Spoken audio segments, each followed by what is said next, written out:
Welcome to the one and only Tszyu.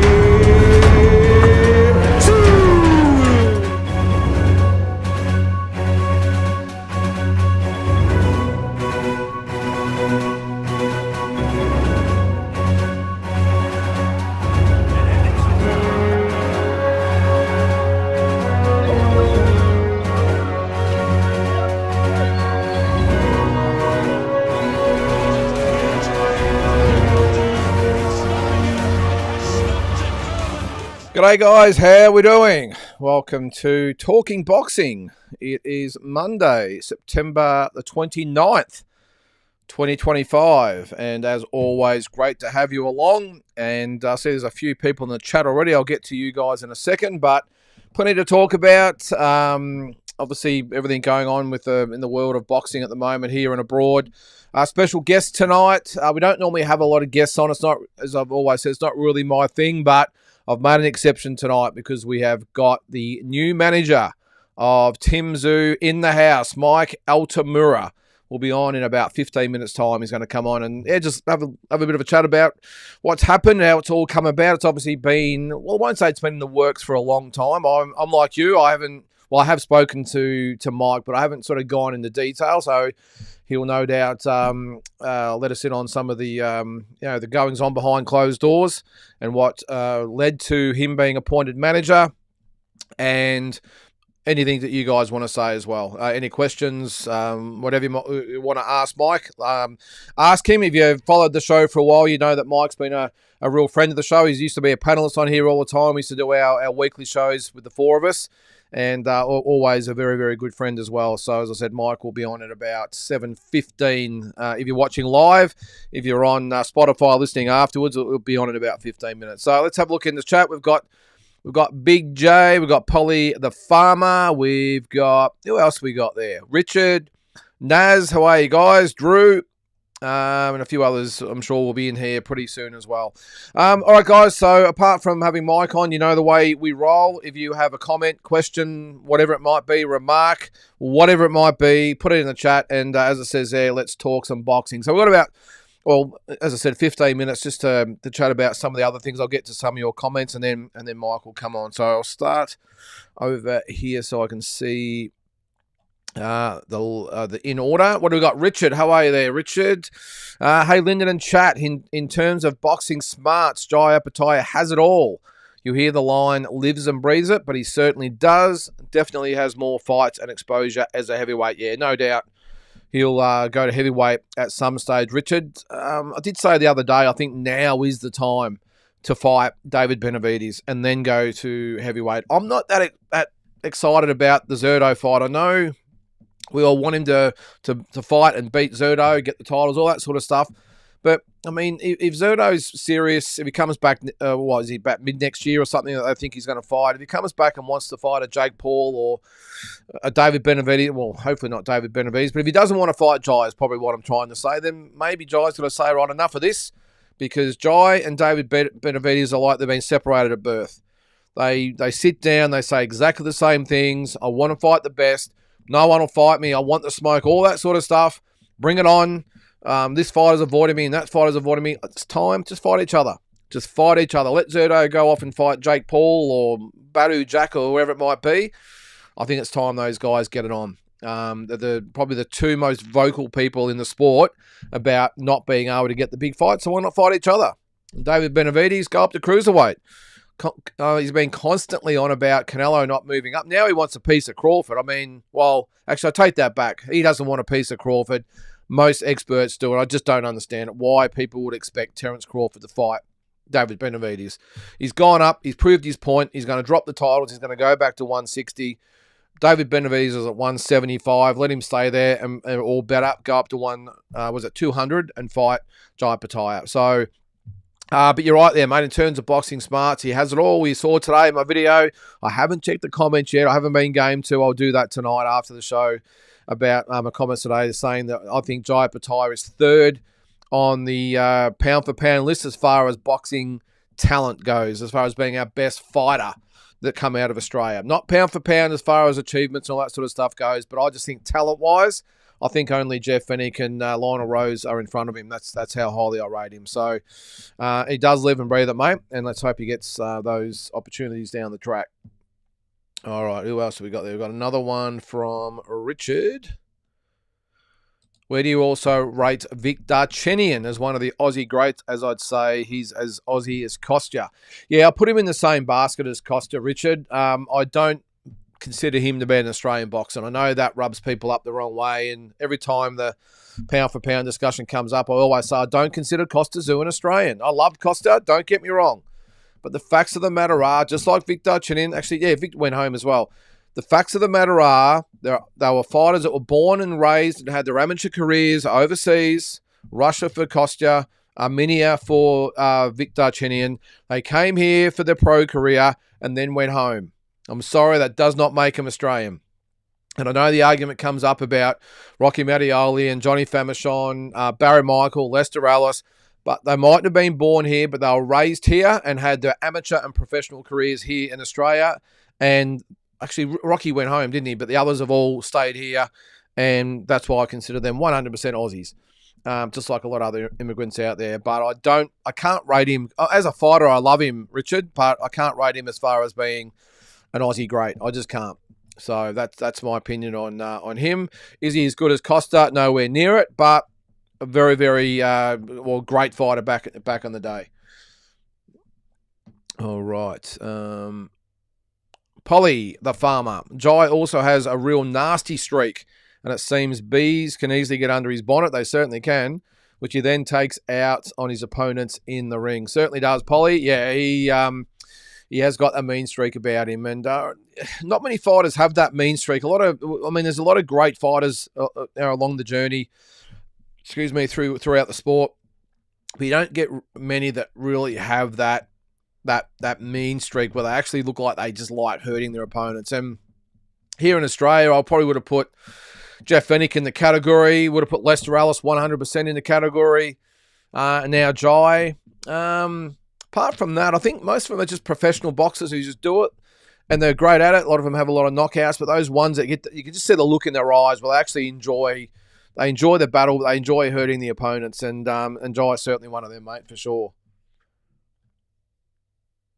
All right, Big J. What do you got there, Big J? Hey, mate, I've just dropped another video on my channel, Aussie Boxing Talk. Yep, it's part one of my two-part series, who I consider the best boxer in each division for Oz Boxing, born and bred only. All right, there you go. So you're on the same sort of page as me, Big J. I haven't seen your video, but I'll check it out. But yeah, check it out, guys, on Aussie Boxing Talk. Support Big J.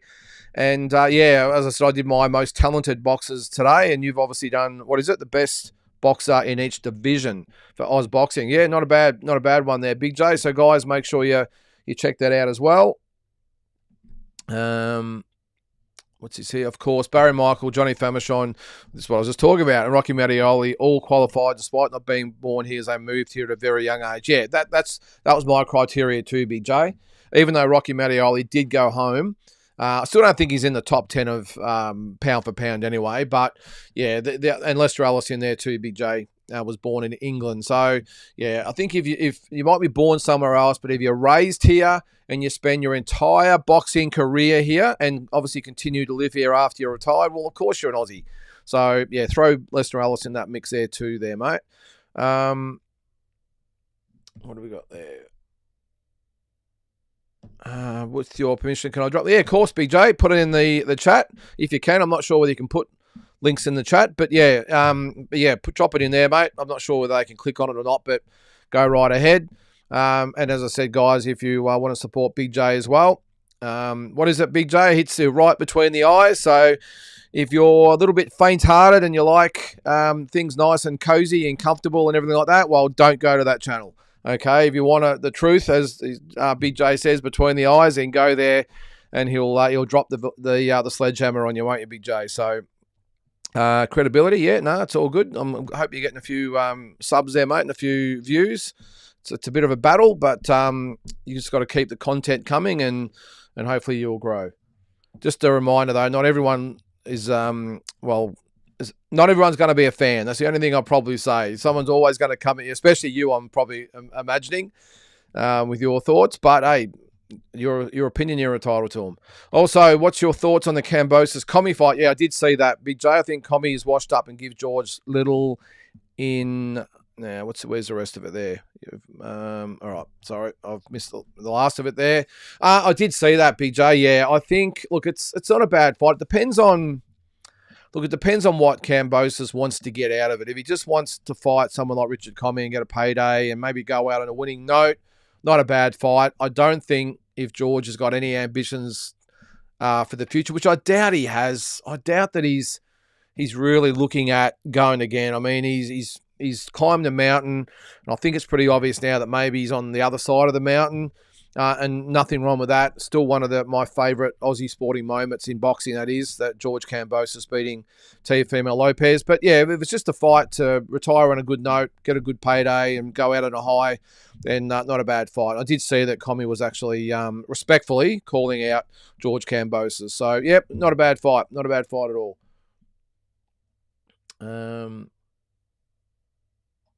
All right, Naz. Where are you, Naz? Oh, there it is. Yep, evening all. All right, what have we got? About 4 or 5 minutes. All right. What's your thoughts on Eubank Ben undercard? Yeah, not good, Naz. Interesting to see how Catterall looks after training with Boots versus Eastman. Yeah, I saw that. Who easily beat Josh Taylor. Other than that, a bit average for mine. Yeah, no, it is a bit there, mate. Well, the actual card at the moment, if I can bring it up here, it's not great. Not a lot of fights sort of stood out to me there, Naz. Where are we? All right, so I think it's on Boxrec. Let's have a look. Yeah, so we've got we've got Jack Catterall and Iko Isuman, I think that's how you pronounce it. We've got Adam Azim Zahu Abdulev, Sam Gilly, Ismail Davis, Richard Riapor, Tommy Walsh. When I saw Riapor was on the card, I thought, well, that could be okay until I saw the opponent. Although he's 16-0, Tommy Walsh, and Mikey Talon versus Fizan Shahid. So I don't really know any of those guys, Naz. So look, I think it's one of those fights or the cards that you just watch for the main event. I'm not too stressed about it. I'll just be getting up maybe an hour before the main event's supposed to start. I'm not too stressed about getting up early. I'm assuming Riapor or Catterall will be the chief support, I would think. But, yeah, not that stressed about it. I hope it's not going to be a trend, though, Naz, that we have these great fights and the main event gets paid a shitload of money and then the undercard is crap, because that really goes against what Turki Al Sheikh has said he's going to try and build. And I don't want to hear, with all the fighters on there like Breaking Bones and like Blood and Guts and all that, I don't want to hear that. I want just good fighters fighting good fighters. And, yeah, I don't think there's any... Is there any title fights on there? It doesn't look like it. Not for me there, Naz, but as I said, it's at that time of morning that I'll be up about an hour before, so about 6 o'clock, and that'll do me, mate. I couldn't give two tosses about the rest of the undercard. All right, I'll go to some of the other comments here before Mike comes on, and I'll cease transmission or pause transmission when he comes on. All right. Oh, yeah, S-Man, yep. All right, last one I would think before he comes on. Drew, the whole Nikita and Tim false relationship rift conjured up by the media is completely unnecessary. Nikita stated he respects Tim's decision but will stick by his team until the end. That's all. Yeah, I thought the same thing, Drew, and I gave a comment about it on Walking Boxing a few days ago. It was Brendan Bradford and Jamie Panundum. Now, I don't know. There's just nothing else to write about at the moment. It just didn't make sense to me. Nikita hasn't seemed pissed at all. I think he actually made light of it. Tim, while he's done a couple of interviews, but hasn't really been too public about the whole thing. But he's been respectful. He did say that, hey, I'll be out the back when Nikita fights, and I'll give all the team a hug. It's nothing personal. This is what I think people have got to remember. It's nothing personal. Tim hasn't severed ties with his team because he doesn't like them or has had a falling out with them. He's done it because he needs to move on or wants to move on. Now, I know that can be pretty hard for a lot of people to swallow, and I've got no doubt that Glenn and Igor and Mark Gambin and the rest of the team are still a little bit hurt about the whole thing. But I'm hoping in years to come that, they realise it is what it is, and he's just made the decision based on being at the crossroads, and he has to make a decision. So, yeah, I don't think it's going to be a big issue. And Jamie and Brendan, I expected better from two boxing writers who know the score. I think they would know that there's nothing really untoward. And And if there was a little bit behind the scenes, how would they know? How would they know when you've got Nikita and Tim both saying there's no dramas? How would they know? They go around there for dinner or something? I don't know. But yeah, I'm with you, Drew. I think it's all false. I think it's just it's a nothing story. And yeah, they mightn't be in each other's pockets. And just because Nikita hasn't sacked the team as well doesn't mean there's a rift now. It just means that one 30-year-old adult male has gone one way and the other 27 or 28-year-old adult male has gone the other way. Well, remained with the team. That's all it is. It's not like there's been, all the bottom's fallen out of everything and everything's gone to shit. Yes, the team will be hurt. They'll be maybe a bit pissed at Tim, but I'm sure once it all subsides and the dust settles, I'm sure that, especially someone like Glenn, and I'm sure his uncle as well, Igor, would just be like, hey, it's cool. We understand. So anyway. All right. We'll keep going here until Mike comes on. Ryan, how are you there, Ryan? Kudos to Tim Tszyu for making the change which needed to happen. Last roll of the dice for him, I would think. Well, I agree, Ryan. And even though I've said that I thought that Glenn might have been, well, I still think he's been hardly done by from what I've heard. It all went down. Not that that's got anything with Mike or Darcy or Jeff or anyone else. They've just been asked to consult Tim. I think he was hard done by. But on the other hand, I commend Tim Tszyu for saying, if this is my last roll of dice, like you say there, and I'm going to make the call. And it takes a lot of balls, I can tell you, a lot of balls. So I'm going to bring Mike in here for a second. We'll get him on. Yeah, a lot of balls. All right. Now I'm going to add him to, I think this is him here. Where are we? Is this him? No, there he is. Guest number 2. There he is. Mike Altamura. Welcome to the show, mate. It's nice to be back on air with you, Lynden. It's been a while. It has been a while, hasn't it, mate? And thank you for being on time. It's always appreciated. I know it's always the way, and the internet's working pretty good there too, mate. But yeah, it has been a while. I just said to everyone before, you were a regular panelist back in the day, but as of the last week or so, you've gone from one level to another massive level. So how's it feel to be Tim Tszyu's new manager? Yeah, look, I think that the beauty on my side of the fence is that, even though I like to think I'm relatively fresh in terms of, most managers probably enter the sphere, in their 30s or 40s and then build from there. I've been managing fighters for so long that I kind of am in a spot nowadays just to take everything in its stride. Now, undoubtedly, this is probably the most high-profile account I've ever worked with within Australia. But I've dealt with similar things, throughout the world. With, say in Ghana with Isaac Dogbe when he was on the rise, where everything was under a microscope in the media. It's like, you have a sparring session, you get called for an explanation on it. You have, just a minor comment or someone comments on something regarding the fighter, and you have press stacked up wanting to know your insight on it. So it's nothing different there. The way I just perceive it, Lynden, is I have a job to do.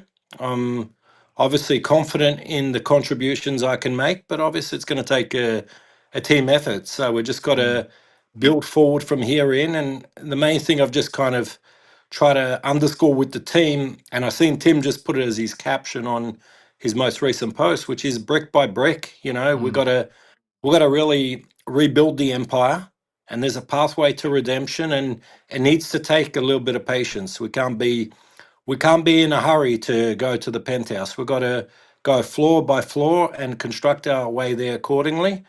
And yeah, God willing, there'll be many magical nights for the fans in Australia ahead when it comes in relation to Tim Tszyu.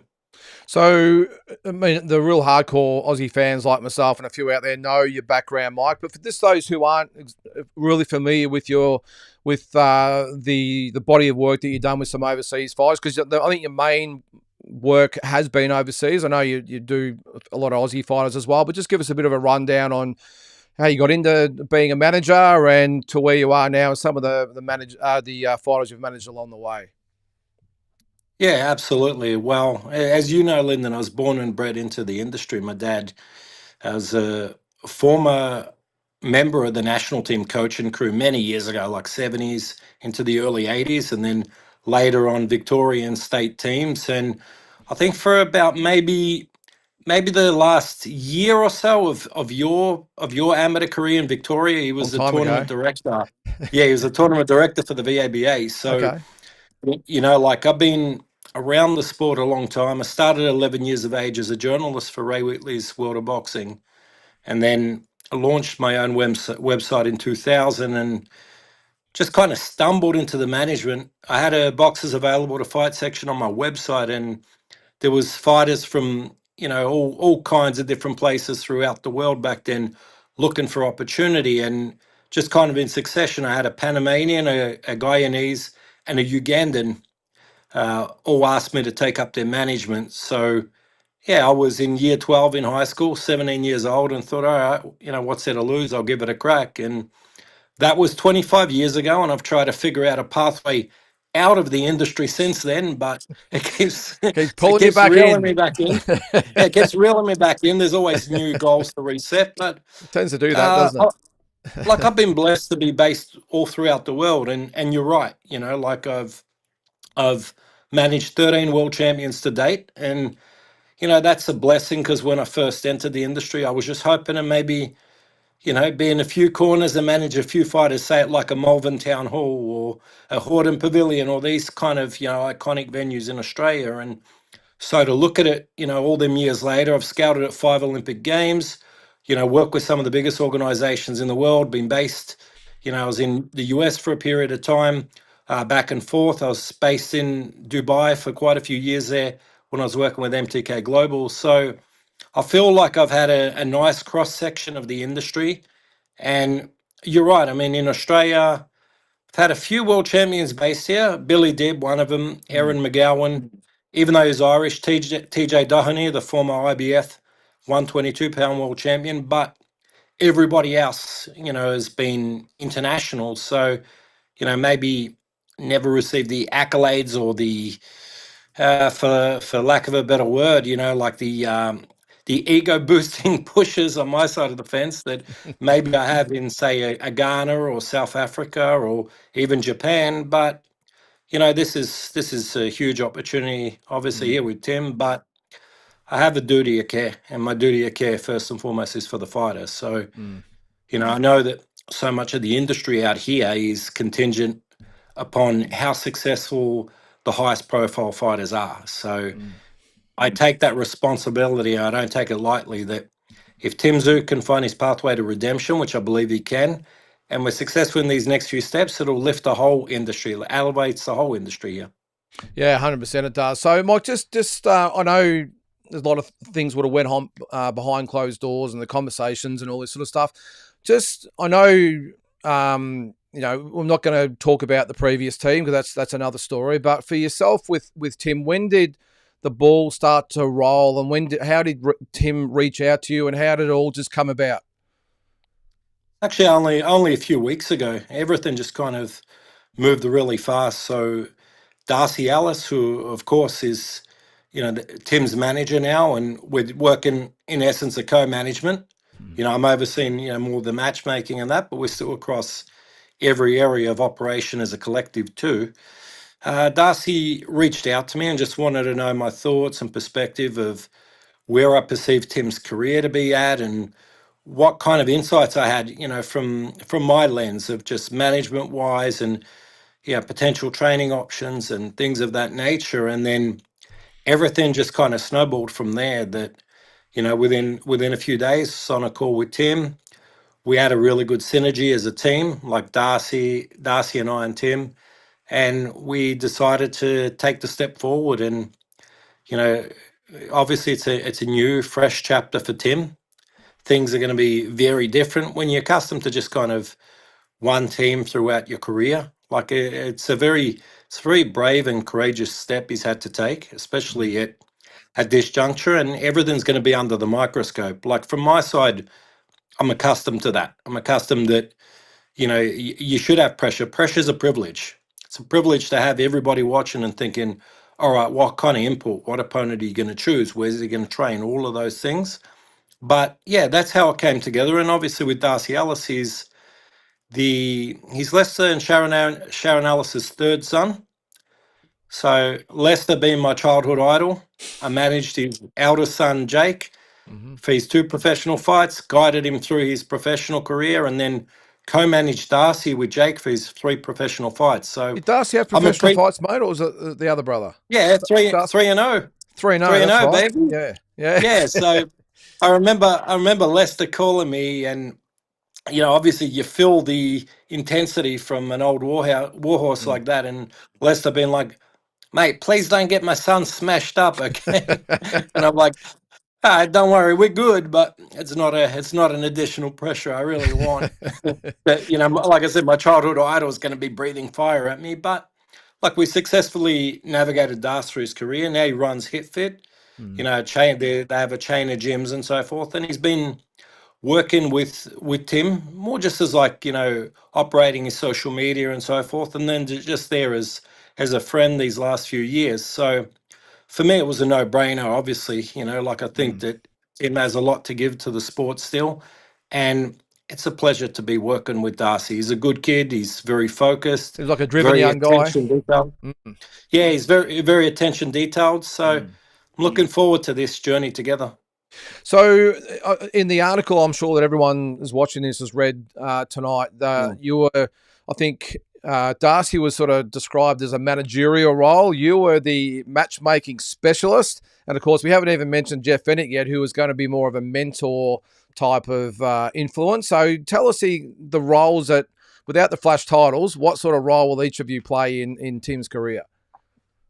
As a matchmaking strategist. Strategist. Sorry, I thought it was a But specialist. Sorry, it strategist. was funny. It was funny. Jamie Pandaram's like, "What's your role?" I'm like, "Listen, at this juncture in my career, I don't care what the title is. Like whatever, manager, co-manager, advisor, matchmaker, whatever it is, it is. We end of the day, if the kid is successful in these next few steps, the industry, the collective industry, will give me credit, and if we misstep." Yeah, I'm going to feel the other side of it, which I've felt a few times before, and it's okay. Like I said, we embrace pressure, so Mm. that's that's essentially the role that I'm in, which is just kind of creating the pathway forward. Obviously, with the team as a collective, but they're going to be leaning on my experience, just picking the right fights, the right opponents, getting the timing right, ensuring that with the trainer we're making the right steps, that somewhere Tim's comfortable and so forth. With Darcy, it's more overseeing the day-to-day operations, but we'll be across everything as a team anyways. But just in terms of from a branding, sponsorships, and so on and so forth, organizationally, he's really, really good and really, Mm. really detail oriented when it comes to just all of the scheduling things. And he's got some really awesome ideas in terms of building Tim's brand moving forward. And I'm looking forward to seeing them in action for sure. And as for Jeff, yes, I think some people were confused when I looked at some of the comments on social media where people like offering their commentary on Jeff as the lead trainer. I'm like, Mm. obviously these guys didn't read the article, but Jeff would just be there as a mentor. I think similar to Costa too. It's someone that's been there and done that in the sport, and it's just to give Tim the comfortability of, what, if I'm confused on anything, if I'm going through anything, whether it's from a fighting perspective, psychological, whatever, he always feels a level of comfort to be able to pick up the phone and give Jeff a call and Mm. just lean on him for a bit of advice. But that's essentially what the role's going to be. We saw Jeff already in the video showing Tim some little tips already. Is it going to be hard to put the reins on Jeff and hold him back? He seems pretty excited about the whole venture. Look, Jeff will always be Jeff. Jeff's Mm. always going to be passionate, That's what we and love about him. Mm. Jeff's always going to feel like he can make a difference. So we have to embrace and appreciate that. But we're also here to work for the fighter's best wishes. So Mm. right now, Tim is wanting to base himself, at least for camps in the United States. So we just got to feel where he's comfortable. And I've seen some of the commentary Jeff's provided in that regard, and I completely understand it because I think we've all been there in the industry with fighters, and obviously as a fighter yourself, like, and you've taken fighters also over to the Mm. States that you'd previously promoted or sponsored Mm. or that, and you know that most of the gyms over there are no mercy, but that's not everywhere. Mm. And there's a lot of really good hands that we entrust and that we've worked with previously. And it's not just because certain gyms are going to look to make a reputation with sparring or whatever. doesn't mean that everywhere is going to bring that same kind of energy. So it's our job just to provide the right environment that gives Tim every opportunity to shine in these next chapters of his career. So speaking of the next chapters, I'm sure everyone wants to know what is next. I'm assuming, of course, the trainer is going to be a major part of this, but let everyone Yeah. know what's sort of the roadmap to get Tim, or where Tim's going next. Of course, as I said, it'll probably be a trainer, but what are the steps going forward as far as him being back in the ring? Yeah, I think that's primary. I think that once he's settled into a training environment, he feels comfortable, then we can sit and talk with No Limit and start to figure out what the next date's going to look like. I feel that there's a little bit of residual pressure in the background from media wanting very, very, black and white answers on when will he be back? Will he be back by the end of the year? Is it going to be early next year? I would say that whatever I would say right now in terms of presenting a date, I wouldn't feel comfortable in just saying anything, because I think I need to give him the appropriate time to settle in without a potential date kind of bearing over his head, which then could kind of skew his decision making or the And of course, team's the decision trainer's going to making. have a big play in that too, aren't they? I mean, they need to obviously gel together, and that Yeah, might take 3 exactly. months. It might take 6 months. Yeah, exactly. I mean, you might walk into a gym and know that you're home, and then the trainer says, "I want 2 months before we have any sparring. We've got to get to know each other," and so on and so forth. Or you might walk somewhere and they say, "All right, we're ready to go in 6 weeks. You're fit. You're well conditioned." So I think that like we can't underplay how integral it's going to be to actually make the right steps and make sure he's with a trainer that he's comfortable. And you have to remember this too. I mean, we're going into these steps in his career where he has been trained by Igor for the entirety of his career. So it's a massive adjustment. You can't understate how big an adjustment it is to build a trust and to build a comfortability with someone there, like a new team, not just the lead trainer, but a new team in the corner. So that's why I just don't want to feel any like imposed pressure that he needs to return by such and such a date. But I'd say that once you see the training situation resolved, expect an announcement relatively quickly in terms of what the time frame will be for a ring return. So he is looking to just base himself in America for the camps, is he? Because I mean, last year was the talk that he was going to move there full time. Is that is sort of backtrack on that now, where he will base himself here, live here, and then just go over there for his camp? Yeah, I think as of now, it'll just be for the camps. Mm-hmm. We'll see how everything kind of figures itself out in time.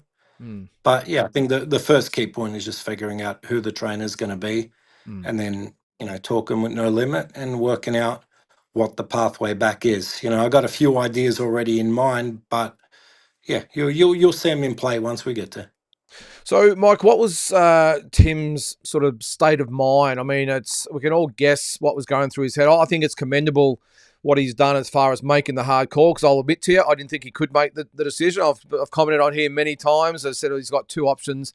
He's at the crossroads. He can either turn left and stay with the current team, or he can turn right and get a whole new team, which he's done. And I must admit, I didn't think he would do it at this stage of his career. So what was going through his head when he made the call? You're obviously closest to him around that time. So how hard was it for him to make the call, and how was he, a week or two after he's actually made the call? I would say it's exceptionally challenging. It's when you're accustomed to certain surroundings, even though you might be feeling like something's a little bit off or whatever, it's exceptionally challenging to hit the refresh and the restart button, which is And you like don't know that until you've been in the position either. That's why I don't think I said I didn't think he could do it, because I know if I was in yes. that position, I don't think I could do it. So that's why I respect he's done it and how hard it must have been. But yeah, sorry to cut you off there. Yeah, I mean it's a massive refresh. To me, he seems mentally really up for everything moving forward. Like I can see that there's a real deep fire burning within him for redemption. And so that's going to be a driving factor in keeping him motivated and inspired moving forward too. I feel like, and I know I've said this in the media too, like it's not my job to provide commentary or feedback on anyone that was part of the previous team, so I won't. Yeah. All I know is the job at hand that I overhead, and I believe I can positively contribute. But the main thing for me with wanting to be involved is I had to make sure that there was a deep fire burning within. And in the conversations with Tim, I'm absolutely convinced there is. So there's no reason why he can't come back and build stronger and, reach the pinnacle of the sport yet again. But yeah, I commend him for the courage. It wouldn't have been easy, that's for sure. I think that, like people struggle with day-to-day decisions of this nature, but I mean, this is a worldwide story in our sport. So when you know that that's looming, when you know that you've made the call, and as soon as the announcement either gets out or you put a post out, it's going to be picked up by media throughout the world. Like that's an immense pressure to be dealing with. Oh, it certainly is. And the thing is, I think I said in one of my videos the other day, regardless of the results in his last, 4 fights, he is still the face of boxing in this country. And with that comes great responsibility. And of course, as you said before, you guys as the team members, you guys are now along with the ride as well. And you're either going to take all the plaudits or they're going to stone you in the streets, I think, some of the Aussie boxing fans. But can you just clarify for us as well, mate? You don't have to comment if you don't want to, but this whole Nikita bullshit that's come out this week, sure, is there any grounds for that? Or I don't know if you've seen it. There's a rift between the two brothers. Yeah, look, I mean, anything of that nature, obviously, I'm not going to comment on. Yeah, of course. Yeah, but you every put it to bed for conversation, us. but every conversation I've had with Tim has been, he has immense respect for his brother, for his uncle, for all of the team surrounding Nikita. So I'm not sure if it's just, media pulling at strings or whatever it may be, but yeah, that hasn't been any of the projections on my side of the fence anyways. Yeah, no, and as I said, I didn't expect you to go into detail, but I read it and it smacked to me of reporters who didn't really have much going on at the moment. They had a little bit too much time in their hands, and they were waiting for. The thing is, sorry, go ahead, here's mate. the thing, like a lot of the boxing media surrounding the sport in Australia are very much like, they remind me of like the British tabloid journalists, and they look for sensationalized commentary. And so you got to be very cautious with whatever messaging goes out there because, like one little thing, like I've been asked about, say, the trainer situation, and then it's like I get the follow-up questions. Oh, well, could you tell me what kind of trainers you have in mind, or what locations? Like, I'm not even talking location because if I talk location, and then you go to Google, and then you figure, okay, there's these key trainers in that location, and you go and name them or whatever, then you're just creating a narrative that may not even exist. So I've had to be like exceptionally cautious, and that's probably one of the adjustments that we have to make on our side, on the management side, that everything is going to be under the microscope. So you have to be prepared that something that we might say usually is just mundane and boring can become a headline. But Yeah. but yeah, in regards to anything regarding Tim and Nikita, nah, I think that they're fully supportive of one another's careers. Yeah, I would have thought so too. But I'm going to get a couple of comments here. Actually, before I get to the comments and a couple of questions there, Mike, I know it's how long is a piece of string as far as what Tim can achieve, but what is it? Is it a baby steps type of thing with Tim again? Do we have grand visions? I know where I'm sure you'd all like to be, but is it just a matter of baby steps for starters as far as dipping the toe back in the water, or you're looking to go, hey, we're ready, let's go? Look, I think that there has to be an intention to scale the mountain. So you have to have an end goal, which you set that. I think the end goal you have to set in this sport is always to win a world championship, especially when you have a fighter that's, like 18 months back was a talk of the industry, right? So he's not far removed from that. It's not like you're speaking out of school by saying he has all the tools to become a world champion again.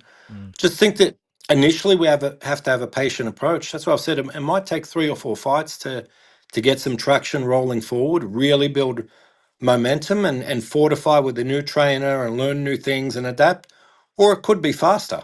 But I think that the key is ensuring that we get out of the starting gates accordingly, which is just, Das and I giving Tim every chance to bounce back the right way in the first fight back. So that's in terms of the timing of the fight, preparation with the coach and so forth. He's got everything within the toolkit to beat guys in the top 10, that top 10 to top 15 mark. Like, he can beat all the guys there ranked around the world. So we just have to see kind of what happy medium we're all good with in terms of the opponent, first and foremost, and just start building back forward. But I don't think it's going to be a long process, but I'm prepared to be patient if we need to take a few additional steps to work our way around the storm.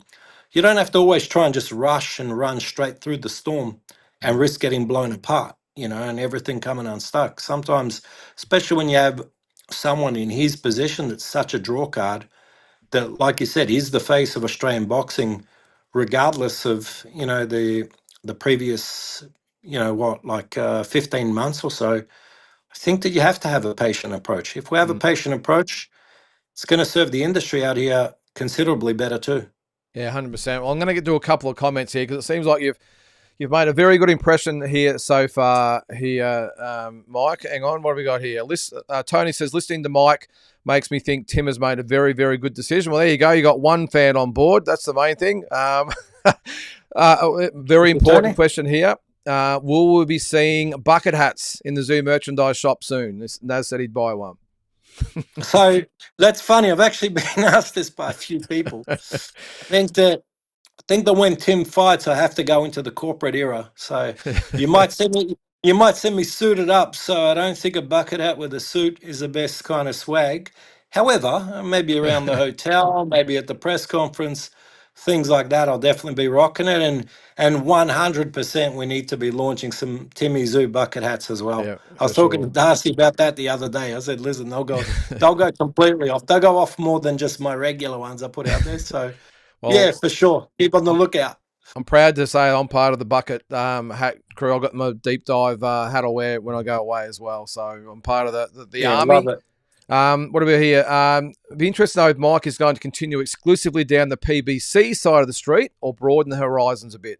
That's probably a little bit early, is it? Or you can't say at the moment? Yeah, and I think that's a no limit question. I think that No Limit have a very good rapport working with PBC. However, I mean, they always look at the opportunities they've landed for their fighters throughout the years. Liam Wilson, right? Twice on Top Rank shows against Navarrete and Valdez. I think that they're always happy, as they say in the States, like crossing the street. They've always been happy to cross the street if it's the best opportunity for their fighters. Look at even with Goodman. Sam Goodman fought Nick Ball as part of Riyadh season. So, yep. I think the No Limit have that versatility to prioritize what the best opportunity is for their fighters. So to answer that question, when we get there, it'll just be where the best opportunities are with Tim Tszyu via our promoter. We've got a super chat here from Andy. What we got there? Always great to see Mike pay the channel a visit. Again, still wondering how Peter Maniatis is. Wish you well, Tim, Mike. Hope Tim can rise again. What is Peter Maniatis up to these days? I actually spoke to him yesterday. So he has a show this week at the Q Room. Okay. It used to be Pockets in Thomastown. Another one. It's like I snuck in there when I was 15 years old, but yeah, I'll be there legally this week. Lynn Sandstrom's fighting on the show, so go and show her some love and support. She's with my good friend Tony Del Vecchio. But as for Peter, if you listen to Tazzy Brown, he reckons that after absolutely torching Peter at the quiz on this show multiple weeks. He did, yes. He's gone in a witness protection program since. He keeps saying that, doesn't he? And how good's Tassie going these days? Seems like everyone on here is going on the bigger and better things. You're managing Tim Tszyu. Tassie's over. He seems to be overseas every second week. Where is he at the moment? I think he's in England or somewhere, isn't he? He was just in Manchester in the ring with Conor McGregor. I was like, I can't keep track.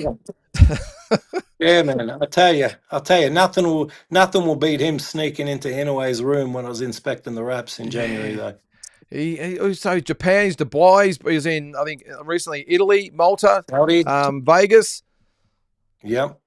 All right, so we've got Daniel here. I know you know Daniel pretty well. Tim's in great hands. This bloke absolutely knows what he's doing. Well, I've been saying that all along as well, Daniel. This bloke knows what he's doing, but it must be great to have that respect from so many people out there, Mike.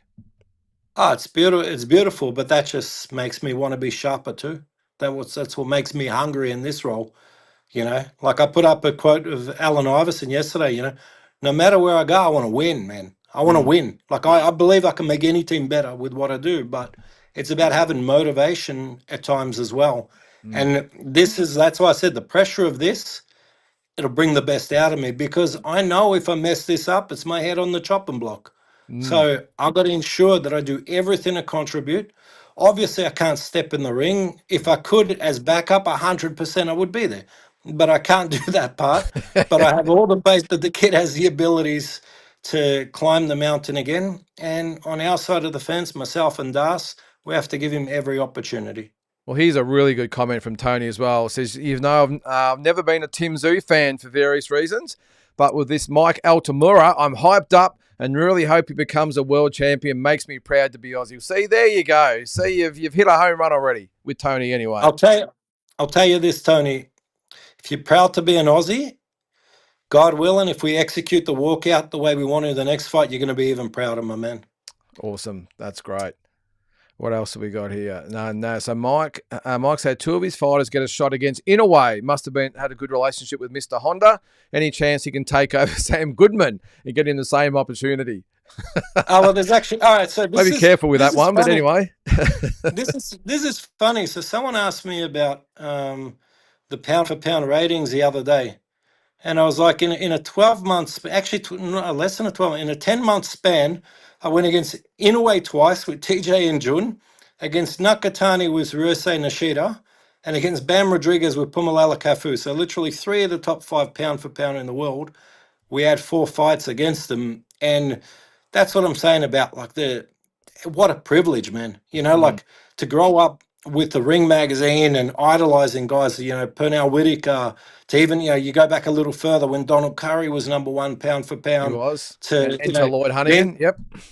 yeah, and then, yeah, exactly. Then, you know, watching the old super tapes, Ray Mancini, Alexis Arguello, Matthew Saad Muhammad, and then to be part of history against the absolute elite in the world, like it's just a beautiful experience. But to answer your question, this is a direct quote from the Japanese. They said Mr. Honda from Tekken Promotion said he would only be prepared to give Sam Goodman another opportunity against Inoue ever if I was representing him, because then he would trust that he wouldn't get cut or there'd be any kind of drama in training camp. So There you I go. don't perceive that ever happening. Obviously, Sammy's manager's a good mate of mine in Peter Matrevsky, but I'm just Yeah. quoting what Mr. Honda said.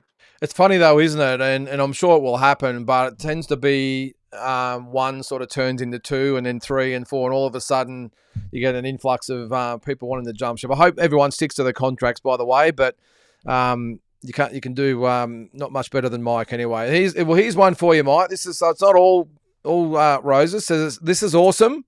But Tim really needs someone who knows the science, obviously a trainer, and how to break him down and build him up again. My concern is his flaws are too fundamental. Don't get me wrong, I'm all in for Tim. So this is obviously a big challenge, not necessarily for you, although you are entrusted to help choose a trainer. So it's not just the managerial side with his career. You're entrusted to make sure he gets the right trainer as well. Yeah, and I think that, you know, it's going to be our goal to place him somewhere where he is learning, where he is adjusting, where you're seeing things that, you know, maybe brought him unstuck in these losses start to be realigned and adjusted. The key is that he's learning. Like I said, I'm not going to provide commentary on any of the previous training experiences because I wasn't present there. Yeah. So I actually am not qualified to say anything. But what We'll I get will Jeff say on for is that that, one. yeah, but I feel that as an athlete, he probably got stale, and we all get stale at different junctures in our lives. So, you know, a refresh with someone who's fundamentally very sound, it should serve him well. All right, I'm not sure you can answer this one, but I'll ask it anyway. Really curious as to what names might be in the running for Tim's next fight in order to commence the rebuild mission. Obviously, a little bit early, I'm gathering. Yeah, absolutely. Yeah, absolutely. And even if I was to mention any names, someone would get the clip, send it to them, and then they'll outprice Hey, themselves. Peter Bedell watches this, so Peter, if you're watching, just put that pen away, all right? No quotes from tonight. All right, you got one from Ado here. So who's involved in the selection process for the new trainer? Is Tim clear on who he wants, and are you in current negotiations? Which I know is a little bit touchy one for you. No, and no. I think Tim knows what Tim will know what he's searching for when he finds it. That's how I'd answer that question. But it'll be us as a collective team. But ultimately, the most important member when it comes to making that selection is Tim, because he's the one who's going to be stepping inside the ropes and has to believe in the instruction, has to believe in what he's been taught in camp. And that might be a process. He might have good instincts for a few days and then a week later realize he's not home or vice versa. So that's why I feel like that's the most imperative process right now. And then once that's aligned, then we can start to put all the pieces of the puzzle together later. Yeah, so Double A says, the more I listen to Mike, the more confident I am for Tim and his team. And Mr. Sir, mate, I appreciate your questions there, but I don't think it's really appropriate in this interview to ask Mike about some of those things. So I'm sure that will be for another episode. So OG, so Mike, please make sure Tim takes up ballerina classes to improve footwork and balance. Geez, you're being entrusted with everything here, Tim. Mike, take him to ballerina classes. As Tim's balance is terrible. Also, dancing classes for movement to improve his movement. All right, there you go, Mike. Now you've got to take Tim to ballerina classes as well. His balance was terrible. He won a world championship. Gosh, I'd hate to see if it was ultra terrible what he was able to achieve. But yeah, look, that's the old Lomachenko style of thinking, right? Yeah. Well, all these different exercises that boxers do these days, I'd much prefer them just to do the old-fashioned stuff. But I understand this day and age, they do all sorts of weird and wonderful things. So, hey, I'll be comfortable if it's just a good architect, a good boxing trainer who teaches him how to dance under them bright lights a little bit. I'll settle for that. Yeah, and that's all good, Mr. So I'm not having a go at you, mate. I just think it's not the time to ask questions about, and Mike did say he's not really wanting to ask questions about the previous team. That's another episode, and as I said, not really appropriate for Mike to answer those questions. And I wouldn't ask you that, Mike, because I know you have a good relationship with everyone in Australian boxing. All right, guys. Well, I think that's going to do, Mike. Mate, I really appreciate you coming on and giving your time. And I have said on here, and I'll say it again, I think that, you're one of the not just good, but the great people of Australian boxing, mate. And I've got no doubt that it's a massive jump for Tim, but I commend him for doing it. And more importantly for yourself, mate, I'm really happy that I know you've been in the sport for a long time. You've done a lot of great things out there that have gone unrecognised. And I'm really hoping now that you get the recognition that you 100% deserve, mate. So all the very best. Thank you, Lynden. For the listeners out there that don't know, you know that when I was like a 12-year-old kid, I used to get so jazzed up when I'd go to Calabria Club and see that Lynden Hosking was headlining the bout sheet in the amateurs. You always brought the heat, and I wish I was 22 or 32 then rather than 12, because I would have signed you absolutely to a management contract, and maybe it could have twisted your arm to enter the pro game. Maybe. But it is what it is. It's always a pleasure to be able to join you and talk boxing, and always appreciate your support, my brother. No worries at all, mate. Well, all the very best. Well, once you get the ball rolling and everything sort of more falling into place, it'd be great to have you back on with a bit of an update, mate. But I really appreciate it. I know you're probably in demand by everyone at the moment. Everyone's lining up for interviews, but I really appreciate you coming here and giving us all your time. So thanks very much again, mate. Hey, I remember those that gave me a platform when nobody else was calling, so thank you. Good stuff, mate. All the best. We'll talk soon. Yeah, appreciate it, Lynden. See you, mate. See you, mate. All right, Mike Altamura. How good was that to get the word from the man himself? And I'll just say again there, Mr. Sir, I wasn't trying to restrict you or have a go at you or nothing like that. I just, as I said, like to ask Mike questions about the previous team. I just didn't think it was the right thing to do, and I don't blame him for not wanting to answer those questions, mate. But all good.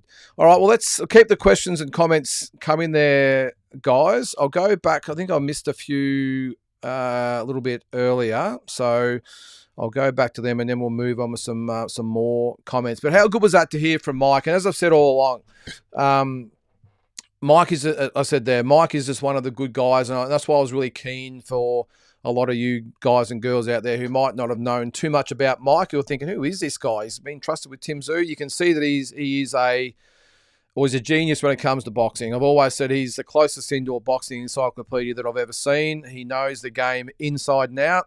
Definitely one of those guys who doesn't like the limelight for himself. He just works away in the background, gets his fighters opportunities, and I suppose the rest up to them after that point. So, as you've seen there, very well spoken, knows his stuff. And I'm sure he'll do a fantastic job for Tszyu. All right, let's go. What else have we got here? What have we here, Drew? Oh, hang on. We'll go back to you, Tony. Hang on. OG, I missed one there. Good evening, Lynn. Hope you had an awesome weekend. Yep. Frankie, thanks again as usual for tonight and for the daily walking boxing. No worries at all, Frankie. I'm glad everyone enjoys what I do. Look, again, it gets pretty hard to continually come up with stuff every single day. Some are better than others, but I really enjoy just getting up with my little mate Neil and going for a walk and just talking about what's on my mind at the time. And again, if any of you guys have got any topics or whatever you might want me to discuss, then let me know. But I'll really enjoy it, and frankly, it makes it all the more worthwhile when we have people like yourself that enjoy it. What do we got here? All right, Drew. Tank Davis has hinted at retirement, and as far as I'm concerned, I'm fine with it. The guy hasn't fought who was supposed to when he was supposed to be followed by skill opponents and no Roach rematch. Well, that's it, Drew. He says he has apparently retired after this fight with Jake Paul, which he'll obviously get very well compensated for. He reckons he's out. I don't believe it. I think he'll be back. I just don't know where his legacy's at. I mean, in 10 years' time, if he's been and gone. Oh, sorry, Big Joe. I've missed your comment there too, by the way, mate. I'm sorry about that. I'll ask him another time. It must have been a comment you put in at the start, and I've gone past it. Apologies about that. Yeah, look, in 10 years' time, if he doesn't come back, Drew, where do we see him? I just see him as just another champion that's sort of come and gone. I think he had the potential to be one of the greats, or around the mark anyway, and I just don't know where. I mean, Leo Santa Cruz, Isaac Cruz, Ryan Garcia. That's about it for Tank. And if that's it, then, where do we rate him? Not very highly, if you ask me, in terms of lightweight champions. Having said that, though, Drew, I hope he knocks Jake Paul out. But I think you know as well as I do that it's not going to happen. All right, JP 23. Do you know that it was a Celino Freitas, former 130-pound world champion, fighting Wanderlei Silva in the exhibition yesterday? It was Freitas' son who knocked Silva out after the fight. He's also a pro. Well, JP, I hope he goes to jail. I know everyone got caught up in the moment, one of those things, but to king hit somebody, I know, by the way, that what Silva did wasn't the right thing to do, but that's why they have officials to penalise him, fine him, disqualify him, whatever it might have been, and to knock him out when he wasn't watching. I think it's the most cowardly thing you can ever do to someone is king hit somebody. So, So what was he, former 130-pound champion? Jeez, because Silva's not a small guy either, is he? But either way, JP, a bit like that guy who knocked out the wrestler a couple of months ago. Whose son was that? Another Rampage Jackson, wasn't it? So, yeah, not very brave thing to do there, JP, and I hope he goes to jail. Sorry, Big J, what do you want me to ask him? I'm not sure if he actually answered it, maybe, concerning Fundora. Oh, no, he didn't answer that about Fundora and Tim 1. What would he have done in that situation? Look, I don't think Mike would have probably wanted to answer that either, Big J. I think it's still a little bit raw as far as what happened with Tim's previous team. I don't think it would have been fair to ask him that, but maybe down the track. Tony, my old boss, was a Minion, and he invited Vic to his girl's christening. I was amazed at how small in real life he was, a raging bull. He was tiny, Tony. I think 115? Very, very small guy, but he could punch. I remember seeing him for the first time, Tony. It was at where was it? It was the World Championships in Hungary. And myself, Hussein, and Earl Wiltshire from Western Australia, we were the only three to go, and Earl Wiltshire actually fought Victor Chinin. I remember watching him fight thinking, holy shit, who is this guy? And he fought just like that as an amateur too, Tony, the Raging Bull for sure. He was an animal. Probably more suited to the pros than the amateurs. I don't think he did that well at the amateur world titles, but definitely just made for the pros, and he's a little beast. Make no mistake about that. Adam, did you see Parker, or do you see Parker walking through Wardley?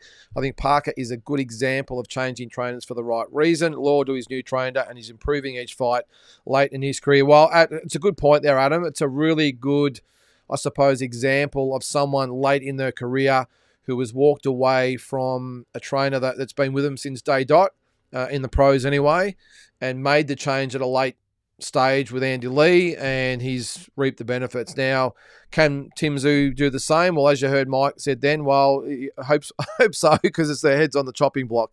Look, they can only do what they can do. The rest is up to Tim, but knowing Mike, he will be on the lookout for the ideal trainer for Tim. Obviously, in conjunction with Tim, he's got to be comfortable with the new trainer, but I don't think they will leave a stone unturned to look for the right trainer.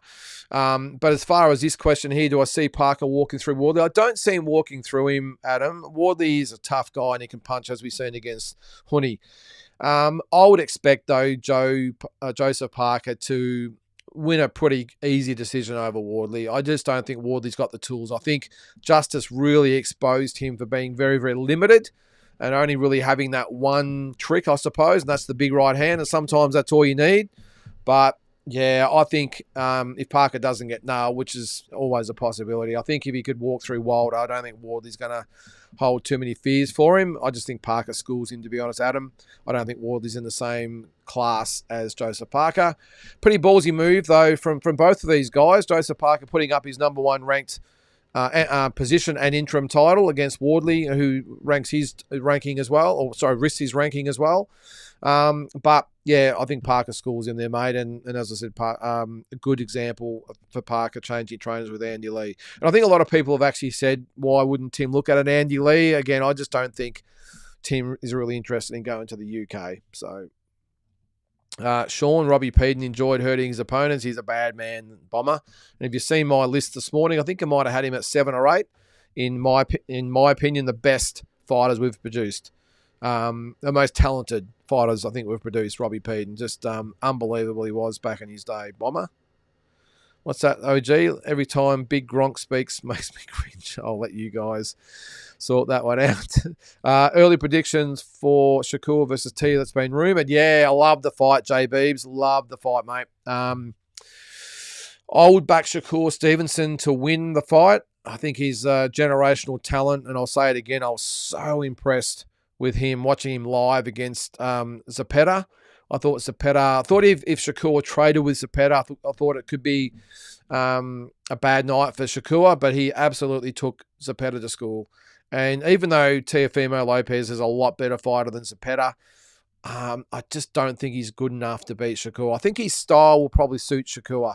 Not a big puncher, doesn't put a lot of pressure on. Yeah, he's highly skilled, but I just think Shakur is even more skilled than Tszyu, and I just think he beats Tszyu on points. But it'll be a great fight. What do we got here? Tony, Alexander Usyk looks tremendous in the upcoming MMA movie called The Smashing Machine. Okay, I haven't seen that, Tony. Who knew he had so many strings in his bow? Well, apparently he grew up with MMA, Tony, and that's probably why he's been pretty keen to get his hands on Jake Paul in the octagon, because he wants to break him in half. And I think he would, actually. He's just that type of guy, Alexander Usyk. It just looks like he could, no matter what sport it is, he could be good at it. So I haven't seen the movie, what is it, The Smashing Machine, but I'll check it out, Tony. Thanks for that. Drew says he's got Shakur over Tszyu if they fight. I just think he's too dimensional for Tszyu, and there's more ways to win. I think that's meant to say multi-dimensional, but yeah, my one knock on Shakur is that sometimes his punch output can be a bit low in spots. Yeah, but so can Teofimo, though, Drew, and that's why I just think they match up well. And I think they fight similar in different ways. Not a high punch output. The counter punches, not big punches, either one of them, both highly skilled. I think just for me comes down to is that Shakur is slightly more skilled than Tszyu. That's about it. That's as much as I can give. Both great fighters, and I hope it comes off, because it will be one of those true, well, I won't call it a super fight, but just a really, really good fight that comes along once every sort of 5 to 10 years. Ryan, hypothetical. Say there was a super fight in years to come between Jai and Otama in Saudi. Would you go to watch that fight? I'd love to, Ryan.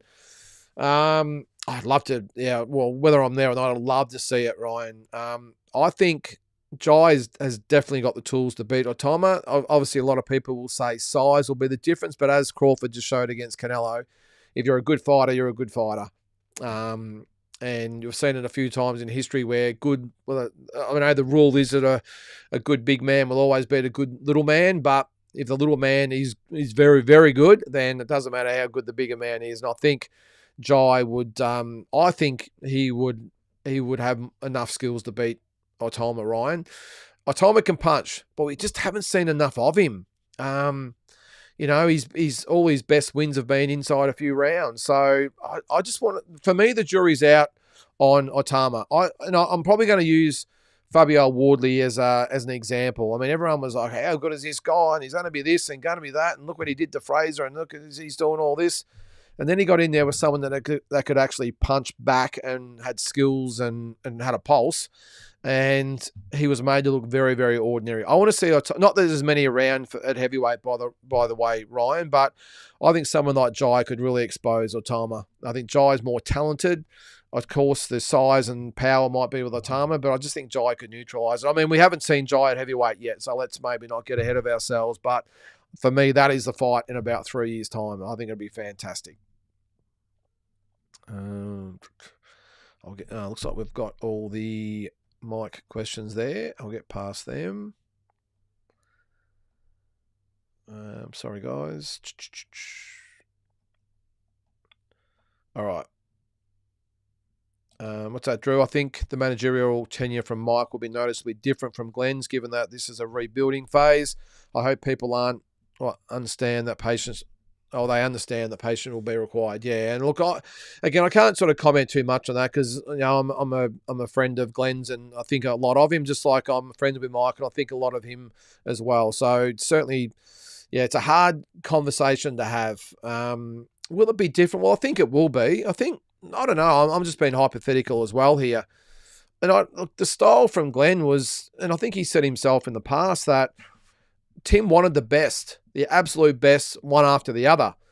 And Glenn's job, I suppose, was to provide them. Yes, it was probably, the argument can be made that it was maybe Glenn's job at some point to say, yeah, I know you want Murtazaliev, but maybe now's not the time. Or I know you want the Fundora rematch, but maybe now's not the time. And I know you want to fight Fundora the first time, but maybe going from a 5'7" orthodox fighter to a 6'6" southpaw might not be the right decision. But you got to remember as well that Glenn doesn't make the final call. He works for Tim, or worked for Tim. So Tim would probably have the final say. This is sometimes the managers have all the say. From what I've heard with Tim, he sort of would have the final say. So it's Glenn and No Limit and everyone else's job was their job to present these people to Tim, and he would make the final call. And as I said, Glenn's job was to make his wishes come true, which he did. I think Mike might be a little bit more put the foot down type of manager. And Mike hasn't said any of this to me, by the way. I'm just spitballing like the rest of you and thinking hypothetically like you are. But I would think, knowing Mike, that he might be a little bit more reserved and have a real good think about things before just saying, yeah, okay, he's got this title or that title, let's go. It'll be, no, but what about if we take this guy, what does that do for the next guy and the next guy after that, and the ratings and belts, and does it upset the sanctioning bodies? Does it upset a particular promoter? Does it upset a particular manager of another guy? I mean, there's lots of things that come into it. And again, I'm not getting caught up in the whole who will do it better or whatever. I just think Mike will probably be a little bit more reserved in making his and calculated in making his decisions, and maybe saying to Tim, hey, that's great that you want this particular guy, but in my opinion, this is the way we're going to go. And you brought me on, so you listen to what I have to say. That's the type of guy that Mike is in the way he rolls. So I don't know. You're never going to hear me say a bad word about Glenn, no, but I just think Mike will be different. That's for sure. And patience is required, Drew, for sure. Glenn, evening all. I know Mike's business associate, Camille. He's a terrific bloke, so I think that bodes well for Mike being Tim's manager. While I'm at it, Abel Sanchez is where I'll be pointing Tim. Well, I've said Abel Sanchez myself, Glenn. The only thing with Abel Sanchez is that he may be on the other side of the training hill. I don't know. Do you get over the hill? I don't know. But a great trainer, Abel Sanchez. And the reason I like him too, Glenn, and I'm sure you're the same, is what he did with Triple G. I'm not saying Tim's Triple G, but they do have that similar type of style. Yes, Triple G is more of a brute than what Tim is, but they both still have that stand-up style. aggressive counterpuncher type of style about them. And Abel Sanchez was really able to draw out the best of Triple G. So that's why I think it'll be a good fit. Hope Johnny Lewis has an input as a trainer for Tim. I don't think he will, Andy. I think I've been asked this a fair bit lately, actually, about my opinions on Johnny, and I love Johnny Lewis, a Hall of Fame trainer. Obviously, we know what he did with Jeff Fennick, Jeff Harding, Costa Tszyu, Justin Rousel, you name it, he's trained them all. Joe Bugner even. But he's in his 80s now, Andy. I've got a feeling he's happily retired, I think. Yeah. Yeah, Frankie, he's a ripper bloke, all right. A very, very good bloke. Has Batman been seen? No, Glenn. Let's see if he's in there at some stage tonight. Daniel, how are you there, Dan?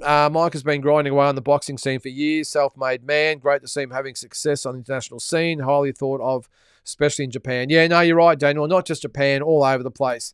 I've been in America, and Mike's name is very, very well revered over there. And here's a thing for you with Mike.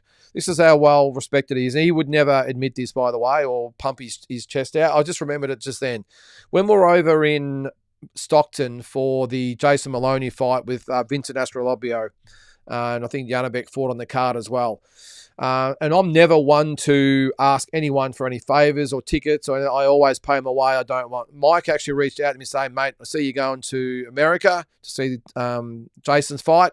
Do you want me to hook you up with a couple of tickets? Now, it's not really my style. I never like to accept anything off anybody. And I thought, oh, well, mate, Mike, I really appreciate it, mate. That would be great if you could swing us a couple of tickets. And he texted me the day before and said, mate, let you know that a couple of tickets are it might have been 3 actually. Your tickets are at the box office, Will Call or whatever they call it. So just go pick them up there. Oh, mate, really appreciate it. Expecting to be up in the bleachers somewhere.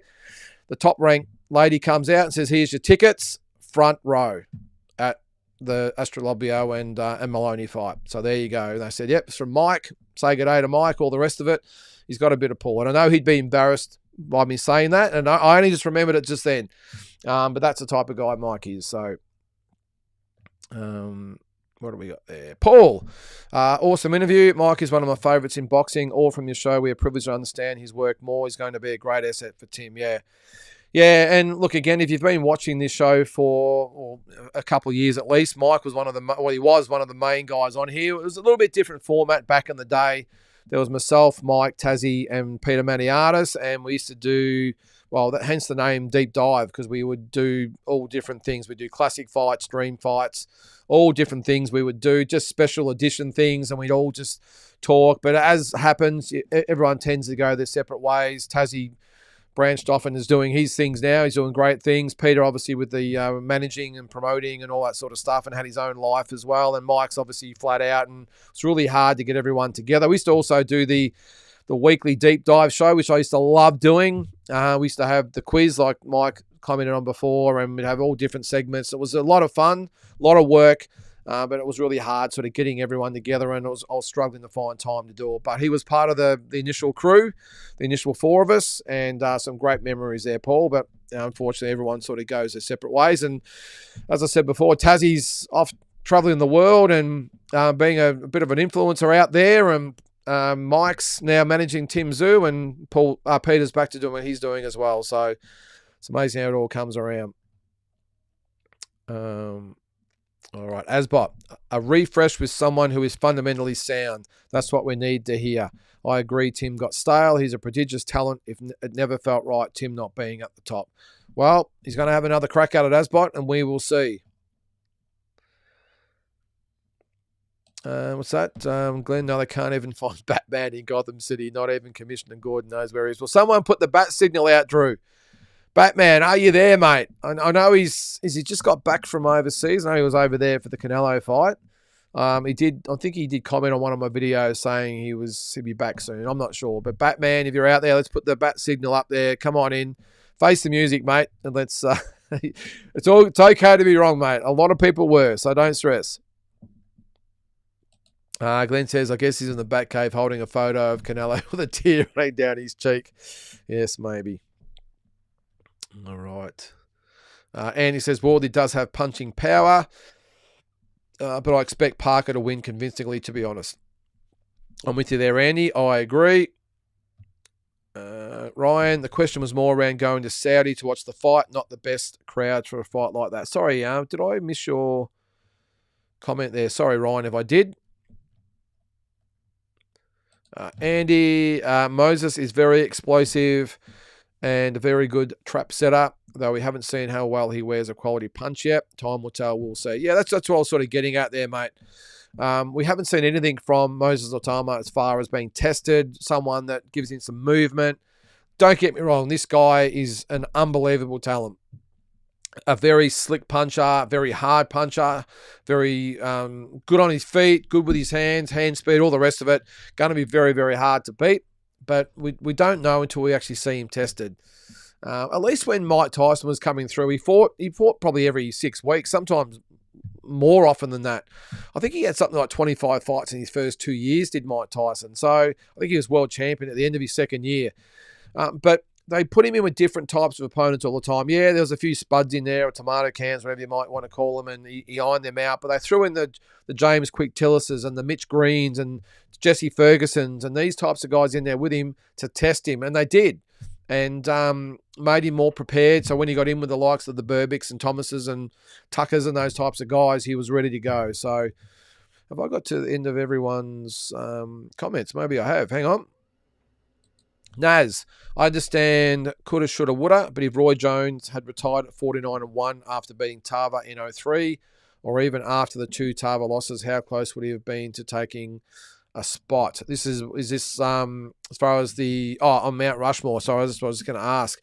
Good question, Naz. Now I am going to do a video now. Big J, don't you steal my idea here, by the way. I'm going to do it on walking boxing. I'm going to do I did a top 10 pound for pound for the most talented Australian boxers of all time. I'm going to do one for the most talented American boxers of all time. And I might even do one with the most talented fighters overall. Not the best pound for pound. I'm not talking about the pound for pound because, as I've done with the Aussie ones, Robbie Peden for me is more talented than, say, a Jimmy Carruthers, but Jimmy Carruthers obviously achieved a little bit more than, well, did he? They both won world titles, but you know what I'm saying. As far as talent goes, Bomber was right up there. I'm going to do the same with the American side of things, and Roy Jones Jr., having said that, would be probably top 5, I think, of the most talented American fighters of all time. As far as Mount Rushmore goes, maybe, no, I suppose we'll never know. I did say the other, who did I have on there? I had Ali and Robertson as a shoe-in. I think I might have said Leonard might have been in the conversation. Who else would be up there? This is the thing. Who would you have on your Mount Rushmore? This will probably give us something to talk about for the next 45 minutes. I'm sure everyone's got their own opinions. It's a tough one. It really is, because there's so many great fighters over the years who have contributed in different ways. Some didn't really contribute, I suppose, to the sport itself, but they were in some memorable fights and did some great things. Roy Jones is an interesting one. What's up, Big J? You can have that lost on the Yanks, mate. I'll keep the Aussie fighter. Yeah, that's all good, mate. Roy Jones. I'm thinking, I still can't answer the question. I think Ali and Robertson for obvious reasons. Who would be the other 2 on Mount Rushmore? Would Sugar Ray Leonard be up there?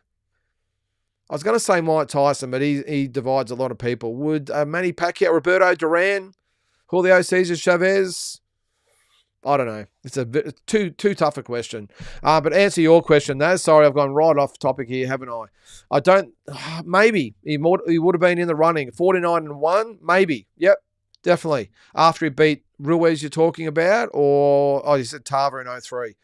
So he came back from beating Ruiz, didn't he? And then beat Tava. And then I think Tava might have beat him after that, didn't he? But who knows? Naz, maybe. The only problem with Roy Jones Jr., though, was that I know he had James Toney. I know he beat Hopkins early in the career, but he didn't really have those massive legacy fights. The Hopkins fights are interesting because he fought Hopkins when both were at the start of their careers and at the end of their careers. Well, I know Hopkins went on for a few more years, but you know what I mean, as far as age goes. They didn't meet when both guys were at the peak. Now, I think Roy Jones Jr. would have won at the peak, by the way.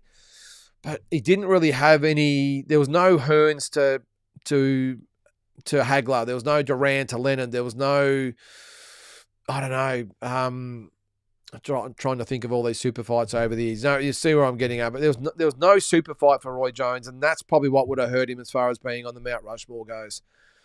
And that's probably what's going to hurt Crawford as well. Okay, beat Canelo, but I think I went through it this morning with the Hall of Famers that they've beaten, and Pacquiao had 12 wins against Hall of Famers, although 4 of them were double ups.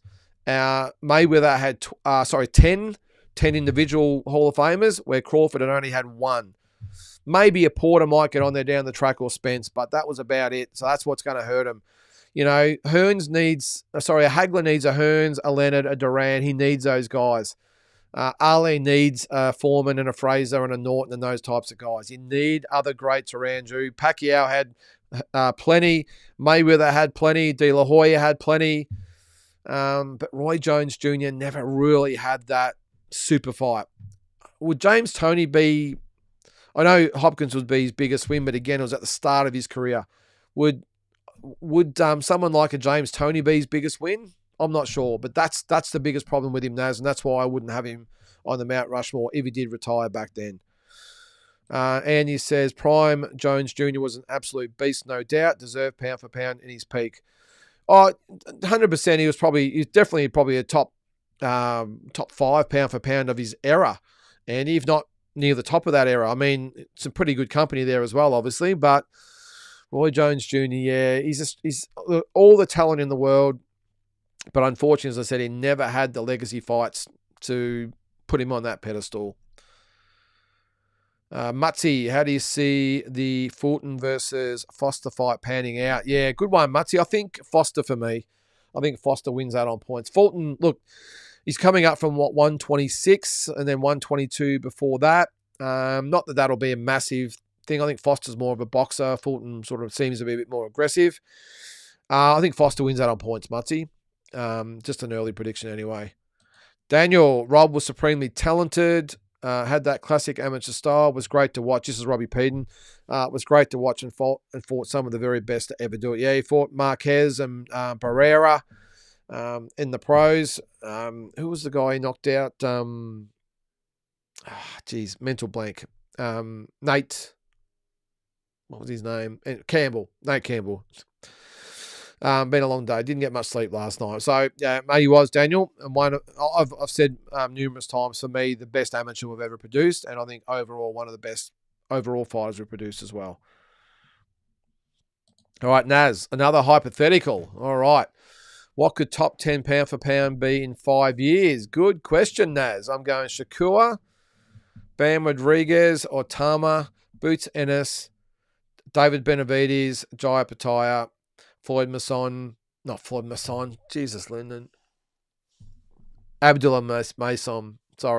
Mason, not Mason. Geez, I'm going further off the tracks here, aren't I? Virgil Ortiz, Floyd Schofield, and Motom. Yeah. What do you got there? So we've got 1, 2, 3, 4, 5, 6, 7, 8, 9. Okay, so top 10. All right. I agree with, Shakur being number 1. It's a good call because it's not really... Will he be around in 5 years, you reckon, Naz? Maybe. Bam will definitely be in the top sort of 2 or 3. Otama will be as well. Boots Ennis will be. David Benavides, yes, he's young enough, isn't he? Jai for sure. 5 years, though. Jai will be, 34, 35. Abdullah Mason, yeah. Let's have a quick look through these rankings. In 5 years. Well, we'd have to... Well, in a way, you think he'll be gone by then? Maybe. So in the heavyweights, I would say Otama and Jai. Light heavyweights. Who have we got? Well, Benavides be there. Bivol and Beterbiev won't be there. Can't see anyone coming through. Crawford will be gone. Can't see any super middleweights coming through. 160. Janabek. Maybe Janabek. Although he's getting on a bit too, isn't he? Junior Middles, Murtazalia, Fundora. Definitely Ennis, I reckon, Naz. Sorry, I'm just going through these here. Welterweights. Brian Norman, maybe. Devin Haney could still be around by then. Devin Haney's young. I think Haney's definitely got the potential to get back in there. Big fight with Norman, though. Maybe Richardson Hitchens, maybe. Well, Lopez, no, I don't think Lopez will still be around. Lightweight. Well, Davis, you would say, could have been in there, but he'll be gone. We'll leave it at that, but I think that's it. Maybe Inouye is still around by then. If Inouye is still there in 5 years, I would think he would be still number one. But what is he? Was he 28, 29? So, all right, Big J. All right, this is a good one. Mount Rushmore for Australian boxing. Rose, Fennick, Mundine, and Daniel Geale. Very good, or very, well, good decision, but a one from left field there, Big J. I would definitely have Rose and Fennick. I think I would probably have Famishon. I think Les Darcy would probably be up there, Big J. But again, is he really in the top 4 best of all time, or has his sort of reputation over the years just sort of grown? His legend has grown. Let's have a quick look. So at the current, this is currently. So Rose, Fennick, I would have Johnny Famishon. If you're going by historical sort of significance, you'd probably have Les Darcy up there. But yeah, maybe Mundine as well. Anthony Mundine for what he's done for boxing. Don't know. Yeah, anyway, we'll see. Not a bad one though, Big J. I like it. Ryan, I think the Mount Rushmore in boxing needs to be broken down to weight divisions. Too hard otherwise. It certainly is. As I said, Ryan, like it's so hard to choose because do you go on the biggest personalities and names of the sport for the last century or so, or do you go by strictly results? There's some pretty good boxers out there that achieve mammoth things that probably achieve more than a Muhammad Ali maybe, and maybe more than a Sugar Ray Leonard, but have they transcended the sport like they have? Now, the other thing I was going to do, I'll have a list ready to go in a few days as well, is the biggest, I suppose, brands of all time in boxing. So the biggest names of all time in boxing. And a few just come to mind. Obviously, Muhammad Ali, Mike Tyson, Oscar De La Hoya, Floyd Mayweather, Manny Pacquiao. Go through the journey. Canelo Alvarez. So who are the biggest brands in the history of boxing? It's another interesting one. The biggest names of all time in boxing, the 10 biggest. Because Sugar Ray Robinson he was definitely on the pound for pound list, but was he really a big brand? I know it was different back in the 50s and 60s and that sort of stuff, by the way. We didn't have social media and all the TV and pay-per-views and all that we do now, but the biggest brands in boxing. Who would be number one? I would still think Muhammad Ali would be number one. The biggest name of all time. I tell you what, Oscar De La Hoya wouldn't be too far behind. Mike Tyson wouldn't be too far behind. I'm going to have a good look at it. But again, give me your thoughts. But for me, Muhammad Ali would be the biggest. And I think Mike Tyson would be second. And I reckon, as I said, De La Hoya would be well up there as well. Sugar Ray Leonard as well. I suppose the way to define it is, who would be the biggest, well, again, the biggest names, but the fighters who the casuals or even fans that maybe don't even know much about boxing would know the name. That probably defines who the biggest names are. So you could get anyone who doesn't follow boxing and say the name Muhammad Ali, and they know who you're talking about. You say Mike Tyson, they know who you're talking about. If you said Ray Robinson or Sugar Ray Robinson, you'd probably get a few blank stares. I'm pretty sure, especially over in America, if you said Oscar De La Hoya, I reckon you get a lot of people say, yep, Mayweather and Pacquiao are the same. So that's what I might do.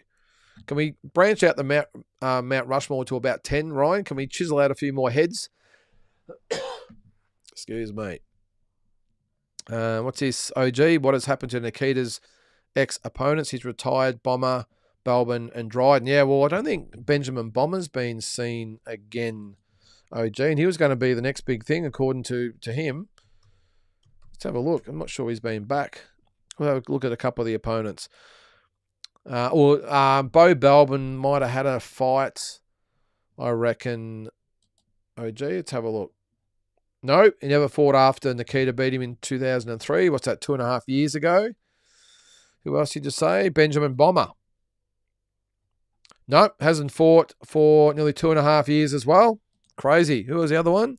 Oh, and Kyron Dryden. Is that his name, Kyron? Darken Dryden was his name. And he hasn't fought either. There you go. I have no idea, OG. Look, I mean, I think he was not young, Bo Belbin, and I've got a feeling that I suppose his super fight was to fight Nikita, and once that had been done, his interest sort of waned. Benjamin Bomber, only a young kid. I don't know why in 2.5 years he hasn't been back. He's got a lot to offer, so I don't know about that one. And Dark and Dryden, I've heard he had maybe some issues outside the ring, so I'm not quite sure, OG.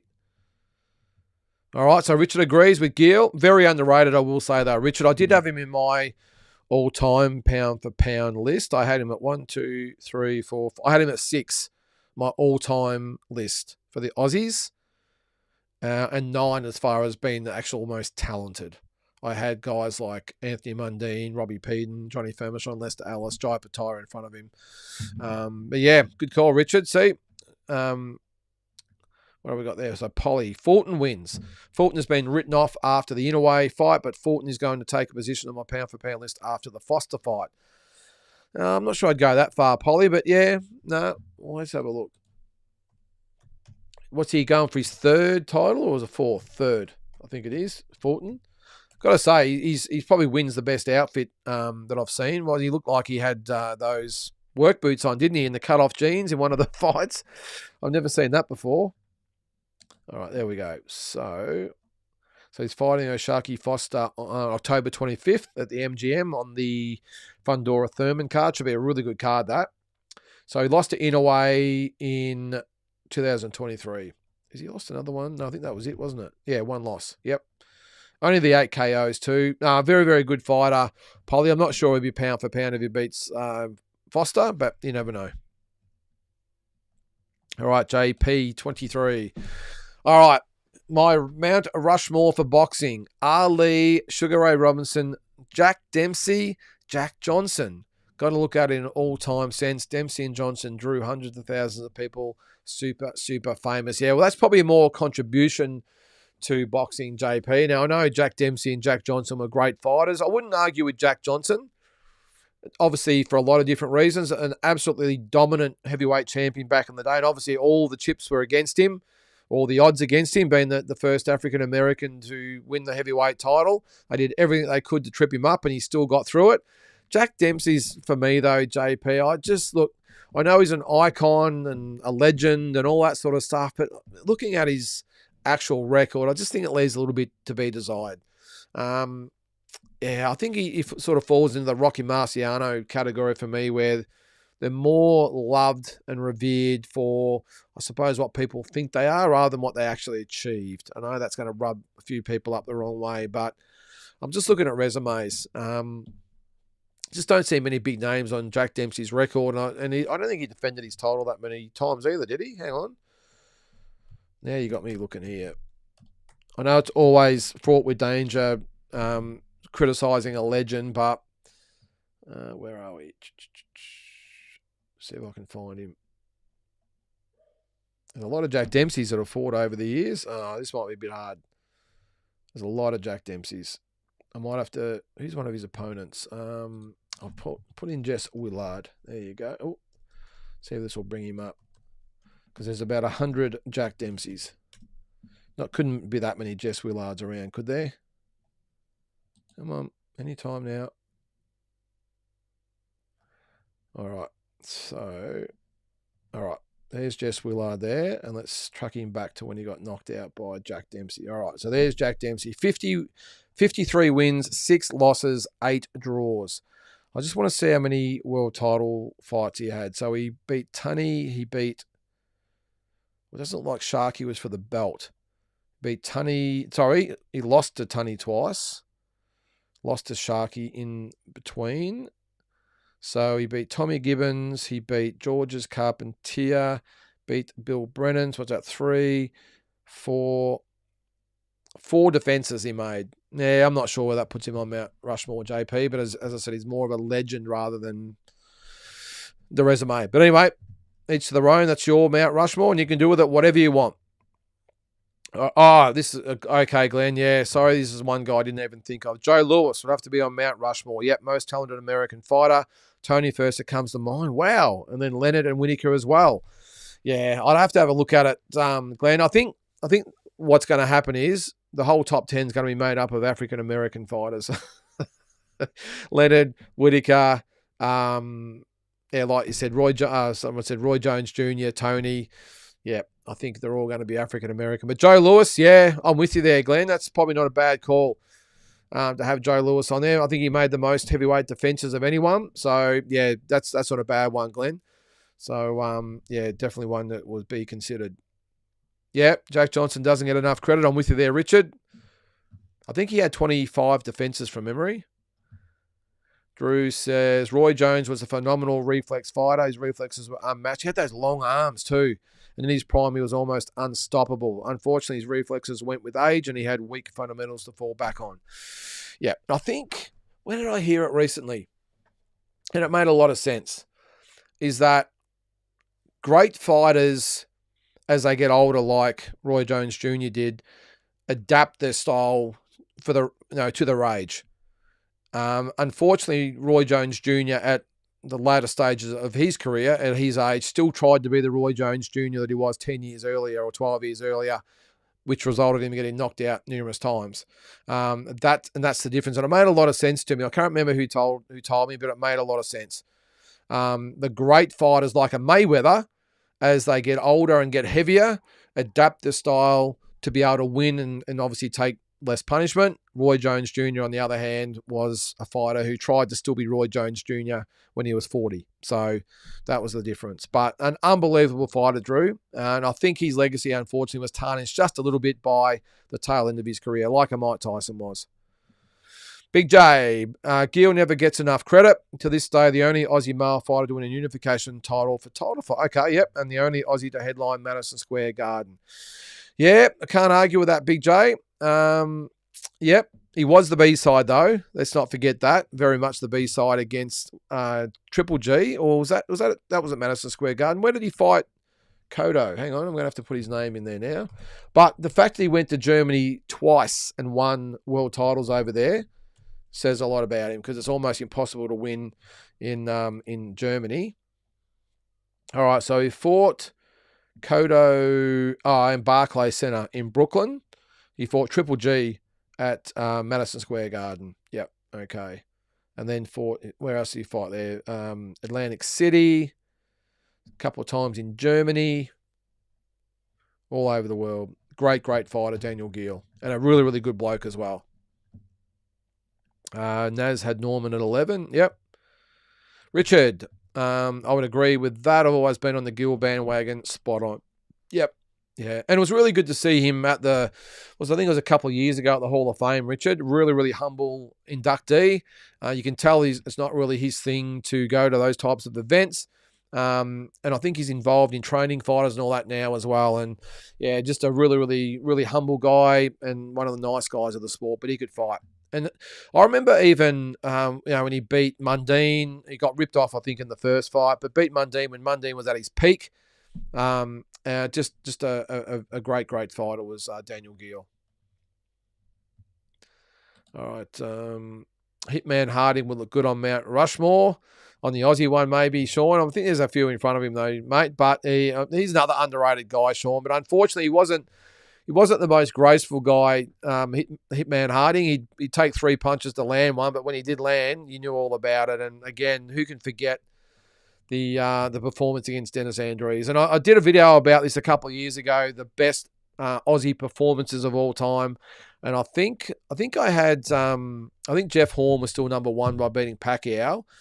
I think Harding over Andrews might have been number 2, and I think Kambosos over Lopez was number 3 from memory. And I think Fennick and Zuma Nelson, the first fight, was number 4 from memory. But go back and check him out if you can. But what a performance that was.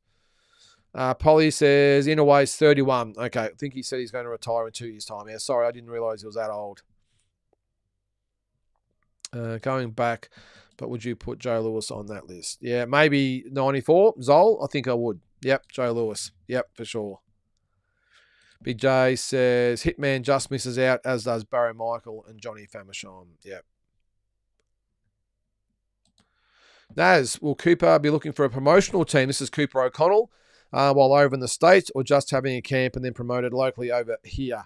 Well, he's already got a promotional... Well, sorry, Naz, he hasn't got a promotional team. He's got a manager. Glenn Jennings is his manager, and that'll stay the same. Also, some input from his Australian coach in Gareth Williams. At the moment, Naz, what he's actually doing is... I think he's flying out tomorrow. So... let's just call it an apprenticeship, let's just say. So Eric over there at Split T, he's going to take him in over there, put him up, accommodation, all that sort of stuff, and look after him. And just be his trainer for now and advise him and just be there to steer him in the right direction. But yeah, he hasn't got a promoter, Naz, and I know he would love to have a promoter on board, and maybe this is probably the main reason he's going over there. He wants to get noticed. And sometimes you've got to shake the tree a little bit. Now, you got to remember with Cooper... 3 weeks ago, before we went, was just a young kid from Queensland. Yeah, he'd won the world youth or junior title or youth title, wherever it was. So he'd obviously done a fair bit in amateur boxing, was looking at Commonwealth Games. I don't think so much the Olympics, but you never know. And didn't have a promoter, had the manager in Glen, of course. But he just went over there and thought, I'm just going to go and maybe someone will notice me. And obviously Eric, the trainer, noticed him over there. And not to say that Eric tried to poach him and go over there, but just had a good talk to Cooper and gave him some advice and planted in his head what he probably needs to do. And Cooper's obviously said, well, I want you to look after me for starters. So he's going to go over there and just give it a go. Naz, look, he might go for 3 months and come back and it doesn't work out. Who knows? But I think it's worth a punt. But he will be looking for a promotional team. Now, as I think in a perfect world, he'll go over there and there's someone from Top Rank or MVP or someone like that who looks at him and says, hey, I like the look of this kid. We need to sign him up.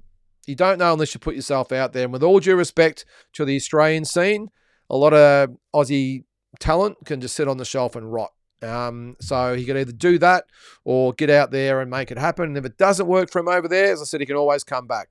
Who knows? Maybe he goes, and I still can't believe, by the way, that No Limit haven't signed him or Tasman haven't signed him. It's got me staggered. Why you wouldn't, someone like a No Limit especially, who has got the resources to get behind the best young talent in Australia, and they won't sign up a youth world champion. It's just beyond belief for me. But anyway, who knows? Maybe he goes over there and gets some experience and looks at goods, and No Limit says, well, we want you to come back and fight for us. I don't know. But I know in a perfect world, it'll be someone from one of those big promotional firms that says, hey, we like this kid, let's go. So, again, you don't know until you put yourself out there, Naz, and that's exactly what he's doing. Monk, I asked my mum and my grandmother, what boxers do you know? Both said Ali and Tyson. There you go. They had no clue about boxing, but they knew them. 100%, Monk, and that's what I was getting at.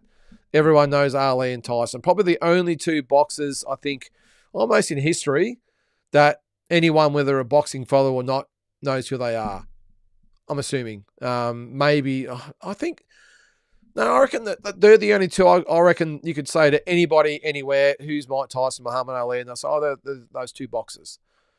So does Tyson deserve to be on Mount Rushmore as well? Who knows? All right, Drew. Boxing is by far the hardest sport to compare past and present stars. The variables, errors, and styles and fights arguments make comparisons far too hard to discern at the elite level. Yeah, it's a good way to look at it, Drew. I'm with you, mate. It's so hard. It really is.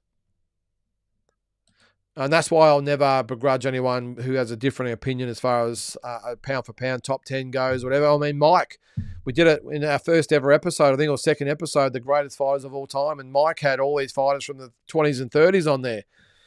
So, it's the way you perceive them. But, for me, I'm probably from, the 60s onwards. But before that, not really well educated, but someone like Mikey. So he's probably a bit more, or in a position to make the call more than me. All right, Joe Lewis had more fights, more wins, higher KO ratio, and less losses than Ali. Also had the longest heavyweight winning streak too, but I think all his fights were only in US where Ali actually travelled. And I don't think, Andy, that Joe Lewis had a George Foreman or Joe Fraser or Sonny Liston either around at the time where, Joe Lewis was a great fighter, but who were really those guys at the time? That's probably why I've got Ali in front of Joe Lewis, because he had the Foreman, Fraser, and Norton, and all those and Listons, and all those guys around, and Joe Lewis just never had those guys. So, Nasty just said the video of Crawford being pulled over after his party in Nebraska. I did, mate. Registered gun on the passenger floor.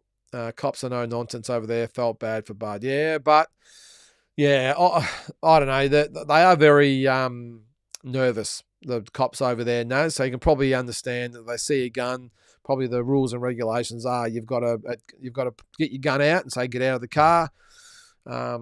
Yeah, I mean Crawford was like, I'm not going for the gun. I'm not going for the gun. But yeah, it's not good for Crawford. I think that cop might have got a little bit of a clip from his superiors, I would think. I mean, Crawford's gone from beating Canelo to having his 38th birthday to having a parade in his honour to being handcuffed at gunpoint within the space of a week or so. Pretty crazy time for poor old Terence. My GOAT is in boxing is more compliments based and has nothing to do with popularity. Yep, that's the way it should be, in my opinion, Andy. Larry Holmes, says Julian. Yeah, he was one of the most underrated guys of all time, Julian, and he would definitely be my top 10 most talented American fighters of all time, mate. If you haven't got Joe Louis at 1 or 2 in your heavyweight ratings heavyweight ratings ever, you need to pick another sport. Yeah, I got him at 2, Glenn. I got him behind Ali, but with you on Dempsey, absolutely overrated. Yep. Larry, criminally underrated. Easy top 10 heavyweight of all time, in my opinion. Top 5, if you ask me, Glenn. I think I might have even had him at 3 or 4, Larry Holmes. Andy, Daniel Gill is definitely one of my favourite Australian champs. Yeah, no, he's a good man, Andy. Glenn says Holmes is my pick for number 1 heavyweight of all time. My God. Oh, sorry, you're talking about Larry or Joe? A combination finishing was next level. Well, I'm assuming if it's combinations, you're referring to Larry Holmes because Joe Louis didn't really have many combinations, did he? Bit more of a plotter, but always got the job done. Oh, here we go. Ryan, hypothetical. Jai versus Evander. Fantasy fight. Thoughts? I'm going to go with Evander, Ryan. I love Jai. Super talented. But Evander Holyfield was something else. Just tough, hard, fit, ruthless, especially at cruiserweight. I think, who knows, maybe in 5 years' time we've got a different opinion. But for me at the moment, mate, Evander Holyfield for me. Naz, the Kelly brothers went all right back in my day. Also, I used to love watching Glenn, especially. Yeah, was it Glenn and who was the other one? Which one fought Jones Jr., Naz? I think it was Glenn, wasn't it? Glenn Kelly? What was the other one's name? They're both in the Hall of Fame. I should know that. A mental blank. All right, Big J. Klitschko and the Holmes era are very similar. Division was weak at the time of their reigns. Would you agree? As I struggle to remember any big fights from any of their eras. No, I disagree with Holmes, Big J. I don't think Holmes' era was any different to say, it's probably not as good as Ali's era because, of course, Foreman, Fraser, Norton and those types of guys. But Holmes at the time, I mean, I agree with Klitschko. He didn't really have many big skulls, but he cleaned them all out. With Holmes, I think you go back, I think it was more of a case of him just simply, he fought everybody and beat them. And there's some good fighters back from his era. I sort of refer to like Tim Witherspoon. I'll just go to his record here. Excuse me. All right, so you go back. All right, he beat Ken Norton for the title. He beat the likes of Ernie Shavers, who was around in Ali's era as well. Even guys I remember, they cleaned them out like Ronaldo Snipes, Mike Weaver, Trevor Burbick, Leon Spinks. Who else we got there? Jerry Cooney. I said Witherspoon, Bone Crusher Smith, David Bay, Carl Williams. I mean, they're all the best of his era. I don't think... what I probably will say, Big J, is I think Holmes' era is probably better than Marciano's era. I think it's probably better than Dempsey's era, although it's hard to say with the different eras and all the rest of it. Definitely better than the Klitschko era. There's some good fighters back then. I don't think you can put Holmes in that category, Big J. I just think he gave everyone a shot and beat all of them. Was it weak? No, I don't think it was. Not when Holmes was around. In the big fights, I mean, Cooney was the biggest heavyweight fight of all time at the start, or probably apart from Ali, Fraser and Foreman, I suppose. Massive fight with Cooney. And as I said, he beat the likes of Witherspoon and Williams and all those types of guys as well. So, Monk, for the casual fans, especially elderly, it's what you do outside the ring instead of inside the ring. Yeah, and you don't get much bigger names than Ali and Tyson. Yeah, Bud should have pulled out the key to the city. Should have, Andy, for sure. I still have Holyfield beating Douglas comfortably if Douglas had have been locked in and focused like he was in the lead up to the Tyson fight and not turned up in horrible shape. Your thoughts? Yeah, I don't think... well, Douglas is one of those fighters, Drew, that he had one fight in his career where he turned up 100% in shape mentally and physically. He was ready to go. He was dialed into the fight. He just had that win-at-all-cost mentality. That's probably the only fight that I've ever seen of his career that he had that attitude. Some fighters do it. We've seen it on numerous times. The amount of fighters that pull one unbelievable performance out and then can't replicate it. Holyfield was a different beast. I don't see Douglas beating him at any stage of his career, Drew. Holyfield was too fit, too busy, too many punches he used to throw, and just too hard for Douglas. Holyfield was just made of steel, and he would make you fight 3 minutes of every round. And I don't think Douglas had the mettle to go with him, if I'm being honest, Drew. And I think he would have beaten him at any time. Look out, Batman is in the building. You got the bat signal, did you, Batman? oh, Kevin. Yep, sorry, thanks, Naz. Kevin Kelly's the other one. Yep, that's right. Yep, Kevin was older but fought in lighter division. Nice to see Batman has finished his drinking session with Canelo after the post-fight wake. Welcome back, big guy. Thanks, Ryan. All good, mate. All right, yeah, we've got a few minutes to go. Naz, what a build-up when Glenn fought Paul Briggs. I don't know who to go for. Love them both at the time. Yeah, I was a Briggs fan, Naz. I used to like Briggs. I just remember going to see him fight in Muay Thai when he was a kid. He would have been 18 or 19, I remember. And he got beaten by the Thai. I remember thinking, look at this kid. I mean, the place was packed. He was the main event. Fought a really experienced Thai. I remember thinking, look at this kid, will you? Just doesn't care. And the way he fought, he took it to him. And, of course, he took it to, what was his name? Adamek, was it? Thomas Adamek? That's who he fought, wasn't it? Yeah. Just a very, very tough fighter. Always been a bit of a fan of Paul Briggs. The fight with Danny Green tested that, Naz, but yeah, overall, a very, very good fighter was Paul Briggs.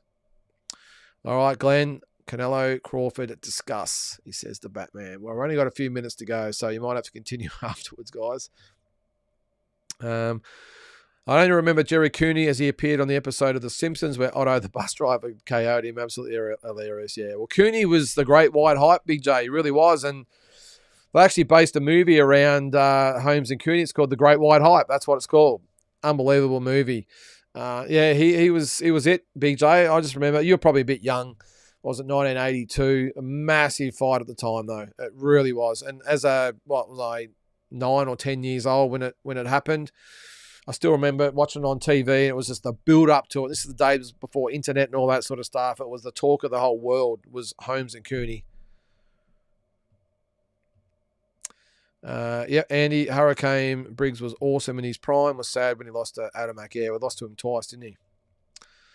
Batman says Canelo long past his best. I think time will show that. Geez, you might have poked the bear there, Batman. I'm sure Glenn's going to come back. Well, you weren't saying that beforehand. Yeah. Was that Naz? I remember wanting the same tattoo as Briggs when I was a younger fella. Yeah, he was a good fighter, Naz. He really was, Paul Briggs. And it's a shame that a lot of people remember him for the Danny Green fight. Shouldn't have taken that fight. And if you can remember, that fight was supposed to be in Sydney. Yes, it was supposed to be in Sydney, yeah. And they wouldn't sanction it. Paul Briggs apparently had some issues upstairs, and they didn't sanction it. So they took the fight to Perth. Wouldn't you think that in that situation, you got the combat board from Perth who sanctioned the fight would consult with the people from Sydney and say, well, why didn't you sanction that fight? Maybe there's some information they weren't being given. They would have said, oh, well, look, if you've got one sanctioning body that's not allowing it, we're not going to allow it here. But they'll allow him to go in there. It was more just mentally shot. He had some real issues outside the ring, and shouldn't have been in the ring in the first place. So, all right, Batman. I stand by 2 years ago. That fight would have been very different. Canelo has like double the rounds boxed. He looked old, Batman. He looked very old. Looked like he had the cement shoes on. Just couldn't pull the trigger. And I think I said you haven't been on for the last couple of weeks, but I did say that I watched just a highlight package of him last week, and I can't believe how much he has deteriorated. I know it's easy in hindsight to say, well, Crawford beat a wash Canelo. I'm not going to take that away from Crawford, but geez, watching the highlights, Canelo used to throw 2, 3, 4 punches in a row. It was just one punch at a time. So, yeah, Glenn, you didn't think that 3 weeks ago. All right, Big J, for next week, a list of fighters that came close but no cigar in world title fights, like Mundine versus Otke and Green versus whatever his name was, and also against who was the guy that the German? Yeah, you know the one I'm talking about. Unfortunately, passed away. Jeez, I've got a shock of memory tonight. Keep digging that hole, says Glenn. I'm gonna have to type in his name now. Can't believe I can't remember his name. Where is it? All right. I just need to go back. 2003. Marcus Bayer. Jeez, can't believe I couldn't remember his name.